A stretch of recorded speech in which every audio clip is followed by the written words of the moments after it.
everybody, welcome back to Wrestling With My Opinion. As always, my name is Frank. You can find me on Twitter at mypwopinion.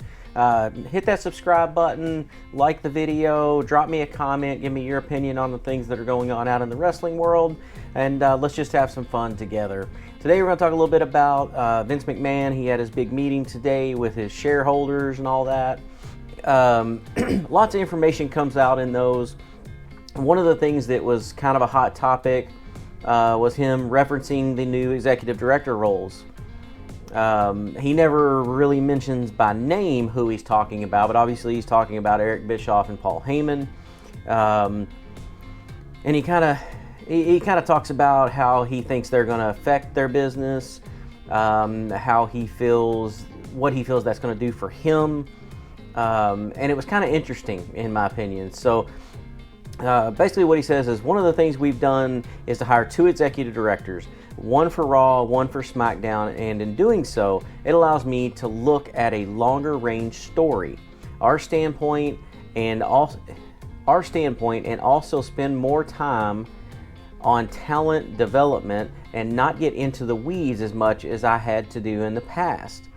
So basically what he's saying here, if you just interpret it, and again, this is opinion. I'm not an expert and I'm not Vince McMahon, but sounds like he's saying, hey, the product's suffered, the creative has suffered because I'm off in the weeds somewhere, I'm doing too much, I'm lost. Interesting of him to kind of admit that, if you ask me. That doesn't sound like a Vince McMahon thing to do, but he said it. So, he goes on to say that this is a really, really good thing for long term as well as short term. Actually, we've already seen big results. I'm not sure about that. If they're just referring to the numbers as far as ratings for SmackDown, Raw being up a little bit, okay, I guess you can say that's big results. I think there's a small shift that's happened with the product recently, but I wouldn't call it like big results. But again, this is me from the outside looking in, so I just don't know if I agree with all that. He was later on asked about, or by an investor, why WWE chose to hire executive directors at this time, and how much latitude would they be given. He said that the question is a logical one, and that he could personally not be in the weeds any longer. They have these 2 individuals who have a longer range point of view and from a development point. I'm sorry, everybody, I'm not reading well, am I? From a developmental point of view. Both of them have extensive backgrounds in the business, yada, yada, yada. Basically, he credits them for all the time and things that they've done in the past. How much latitude they will have, that again, it allows him to have a broader overview of things and escape from just getting out into the weeds, so they'll have a lot of latitude.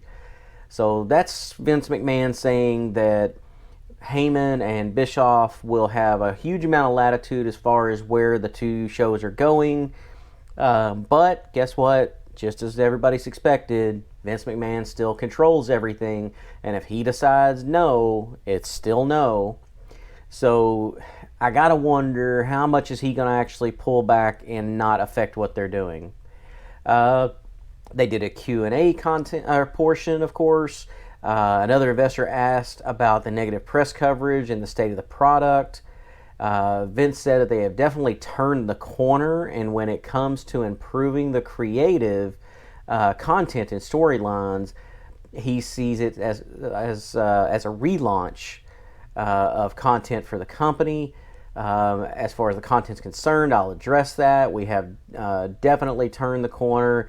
Again, as I've mentioned, we hired executive directors for each brand.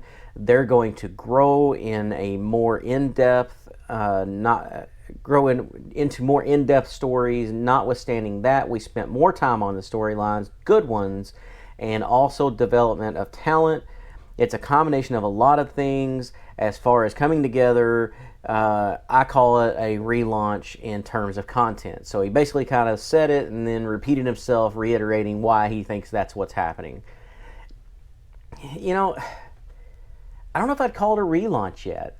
You can see the seeds of something different, but I don't necessarily feel that it's different.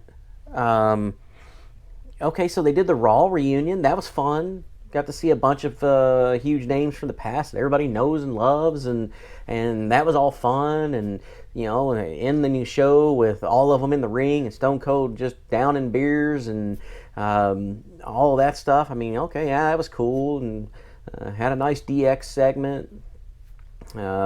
If you're really talking about current content stuff, okay, yeah, they've kind of let Kevin Owens go a little bit. They've opened up a little bit with Kofi Kingston and Samoa Joe, although they still have Joe losing all the time. Not sure what that's all about. I mean, I don't know that I'd call it just a whole new direction and a relaunch. I mean, I get that it's not going to be overnight, but I don't think it necessarily goes that far. So as much as I want to be 100% on board and agreeing with what he says here, it sounds to me like a bunch of laying it on thick to impress investors is what it sounds like. But again, I'm not in the door. I'm not in the building. So maybe there's more to it that we don't know about. He was asked about the direction of the content moving forward and how partners like Fox are going to feel about that and going to an edgier content. This is the point that a lot of people have been going a little bit nuts over today through social media, talking about AEW. He said that we're going to be a bit edgier, but still remain in the PG environment. We've just not come anywhere close to actually going into another level. So that will be something we will do in terms of direction of content, more controversy, better storylines, etc. But at the same time, we're not going to go back to the old Attitude Era. Lots of people out there going, oh, they're going back to the Attitude Era. Guess what? Nope, you were wrong. Knew it. It wasn't happening. He has too many people on his back. He has too many people that are making their money off of how good his stuff does. Too many sponsorship deals. He's not going to the Attitude Era. It ain't happening. We're not going to do the blood and guts thing, that nature of the product as being done on perhaps a new potential competitor. So basically Vince at this point takes the opportunity to try to take a little stab at AEW. AEW has only done pay-per-views at this point. They haven't had weekly television. So yes, we know they announced this week that they're launching their TV show on Wednesday nights starting October 2nd. It'll be a 2-hour time slot from 8 to 10. All that's well known and been very, very well publicized over the past few days. We don't know what their television content is going to look like.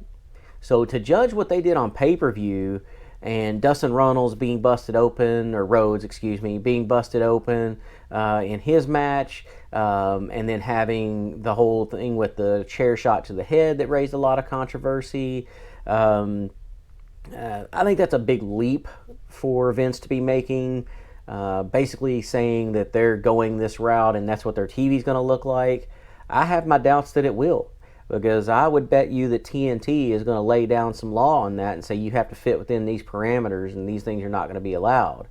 The same as what happens to Vince on his networks. So, and he knows that when he says it. That was just his way of trying to get a little chuckle and trying to feel like the big man. Guess what? You don't have to try to feel like the big man, bud, because you are. You're the only game in town, okay? Yeah, there's lots of other wrestling companies out there, but you've been the biggest and the longest running, and there's not anybody that can even compare to the amount of money and stuff that your company is making even now in what's considered downtimes. So I don't know why anybody needs to try to strut their stuff, or as Conrad Thompson would say, strut that ass. But that seems like what he was trying to do right there. So again, he says that they're looking to go to a more sophisticated product, attracting better writers and better management, and that's how he feels about it. I want to agree and be happy with all the things that Vince said. I want WWE to get back on top, although I love AEW and I want them to be hugely successful. I've made no bones about through these videos that what I would like to see is for both of those companies to remain separate. In other words, keep their shows separate on separate days. Allow us as fans to sit back and enjoy all the product. And even though you're not on the same days, you can still be competing. So that ties me into the whole debate of NXT. People are excited about the potential of them moving to FS1. I, for one, I'm great with them going to FS1. It makes more sense to me for them to then move to either Tuesday or Thursday. That way you don't have both AEW and NXT on the same night. But it appears from all reports, and again, this is from the outside looking in, going by the dirt sheets. I'm not in the building with them. But it looks like they want to make sure they have a head-to-head show. If they're going to pick a head-to-head show, that's probably the best one, because right now it's the best content they're putting out there. But as a fan, I'm not happy with it going on Wednesday. If it was not live, if it was going to stay on Wednesday nights but be on the network where I could watch AEW and then flip over and watch NXT on demand, then I'd still view their show as well. But if they force me to choose between NXT and AEW, I'll just watch AEW. That's where it's at. Now, who knows where that goes down the road? Maybe AEW falls on their face and ends up being the WCW of 2000 and 2001, and then maybe, I go back to only watching NXT. But I really don't see that happening at this point. Now, again, it's early. They haven't even had their first show yet, so I'm just judging that by what I've seen so far. So that's really kind of my take on that so far.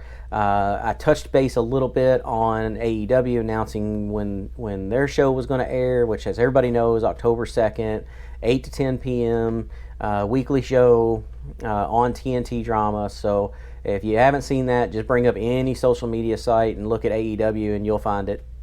But that brings me to Impact Wrestling.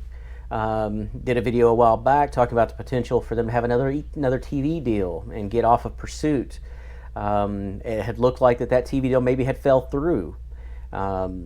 Now, as things have gone on and progressed, there's new reports out there saying that the deal was never actually AXS pursuing Impact, as in them wanting to buy Impact, which was one of the things that was brought up, but that it was more Impact Anthem, the parent owner company of Impact Wrestling, trying to buy AXS.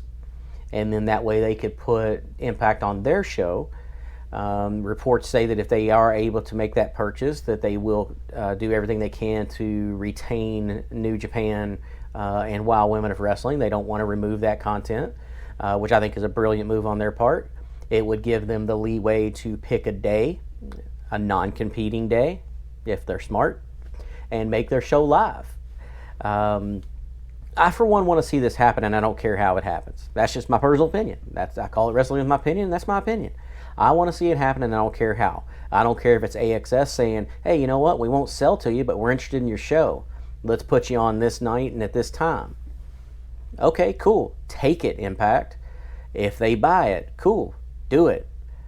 If AXS and the powers that be that own that channel decide to try and buy Impact, okay, if they get it, I'm cool with that, as long as they put on that show and they keep doing the good storylines and having the good talent they've had. So really, that's kind of the end of my video for today. As always, I appreciate you clicking on my video. If you would, please click on that subscribe button. Show me some love in the comments section. Give me your opinion on any of the topics covered today. And hit that thumbs up button. That's very important. That does help the channel out a lot, as well as those comments. So I really look forward to seeing any of those comments and those thumbs up. Again, thank you very much for clicking on the video, and we'll see you on the next one.